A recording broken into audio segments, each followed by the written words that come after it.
I've never meant to suggest that what's plaguing the country are too many philosophers. That's not the way to think about it. What we need are more philosophers who can run an even bead and understand the mechanics of, fabricating steel. And we need more welders who can talk intelligently about the Stoics and about logic and reasoning and Aristotle and Nietzsche and Descartes and Kant. And why does it have to be one or the other? That I think, that's what I meant by, I think we're going to have to reimagine education, because we're stuck in this prison of two ideas where we got too much of this and not enough of that. And therefore we got to get rid of some of this. But that's the real message of the skills gap too. Why do we still talk about unemployment as if it matters? That Nick Eberstadt guy, same guy, the Men Without Work book, he says pretty persuasively, I think, that you'd be hard-pressed to find a more meaningless statistic than the number of people who are unemployed. That's an artifact of the Great Depression. Because in those days, if you had 12 million people out of work, you could create jobs and those people would take them. Today, the unemployment rate is what it is, but you've got 7.2 million open jobs. Most of them don't require a 4-year degree. Then you've got this other cohort of 7 million men who are just not impressed or not interested. And so this idea that the number of people who aren't working are not working because there's no opportunity, that it's just not, it just doesn't hold up anymore. Yeah. So that's what I'm just suspicious of anything that's too much of this, more of that. That's fair. That's not how the pie works, What are the skills that everyone should know how to do?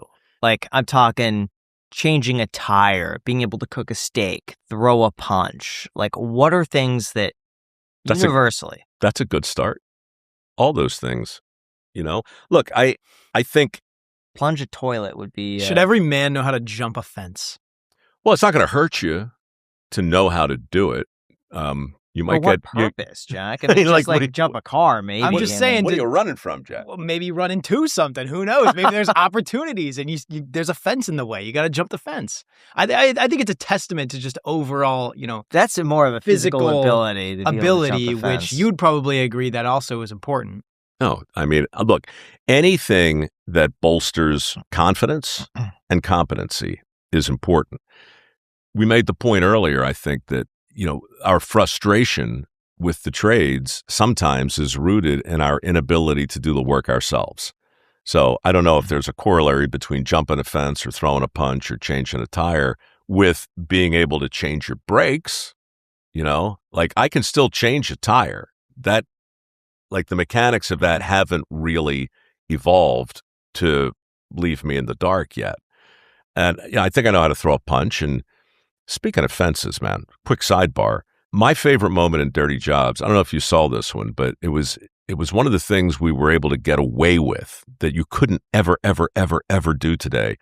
But I was putting in a protective fence around a sinkhole in the middle of the forest somewhere that was 90 feet deep and easy to fall into. And in the course of doing this, I had to remove a pre-existing iron fence pole that had been hammered into the ground, and I couldn't get it out. It just wouldn't budge. It was like the sword in the stone. And so one of the rules on that show was never cheat. And so all I had was a shovel and a pulley and a rope, and I was determined to get this fence post out of the ground, this piece of iron that had been hammered in about 3 feet deep. It took an hour and a half of digging, and nobody would help me, but my crew filmed it like it mattered.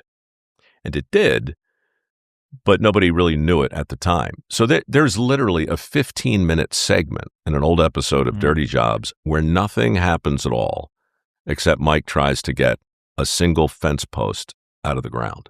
And I don't know if that in any way is adjacent to a decent answer to your question, but in the same way you ought to know how to jump over that fence, you ought to know how to build it, and you ought to know how to deconstruct it. And if you're going to take the time on an international television show to illustrate how difficult that is, that's a very conscious choice to make. And I was so lucky to be able to make that case 20 years ago and to have that fight and to get the network on board and to have that as like proof of the day that I had. It was very, very gratifying to look back at a scene that would never make it into any other show under any other circumstance. But it does, I think, rhyme in a way with what you're asking. It's weird and random, but it's also just adversity. Like we were talking about earlier. It was like you have the protagonist, you, and you have the antagonist, that fence that's 3 foot in the soil. That's exactly right. And you just kept fighting. And you also have, since you're throwing around the fancy literary words, you've got the Aristotelian definition of a tragedy hanging over the whole thing, which is that moment in any narrative when the protagonist comes face to face with the undeniable truth of his own identity. And in order to get to that place in a play, you have to be very patient through a number of what they call anagnorises, discoveries along the way. Same is true in TV. The reason most TV sucks is there's no patience for it. You just cut. Oh, the fence post is out. Now what happens next? In reality, what happens next is you're going to spend another hour and a half on that fence post, right? And so, well, why would we put that in a show? 20 years ago, I won the argument because I said, A, you're a nonfiction network, and B, this is a reality show. And those words back then both literally meant what they mean. They don't mean that today. They don't mean it today. You can't find a show on a nonfiction network that doesn't have a cut every 3 seconds. And really quick, I just want to say that most people know that they should have an LLC, but they keep pushing it off because it sounds super complicated. Well, that's why we partnered with Northwest Registered Agent. They make the entire process so simple that you could just get it done today. For $39 plus state fees, Northwest forms your LLC and handles the state filings for you. You get your operating agreement, member certificates, and banking resolutions, which is all the paperwork that actually makes it official. And that's all that, plus a free domain, email, phone line, brand protection, and mail forwarding are bundled in so your business is ready to operate in the same day. And your home address never goes on the public record. Northwest uses their own address on your filings instead of yours. So if forming an LLC has been sitting on your to-do list for long enough, today is the day. Just go to northwestregisteredagent.com to get started. That's northwestregisteredagent.com, or click the link down below in the description to get your LLC filed. Thank you to Northwest Registered Agent for sponsoring this episode, and back to the podcast.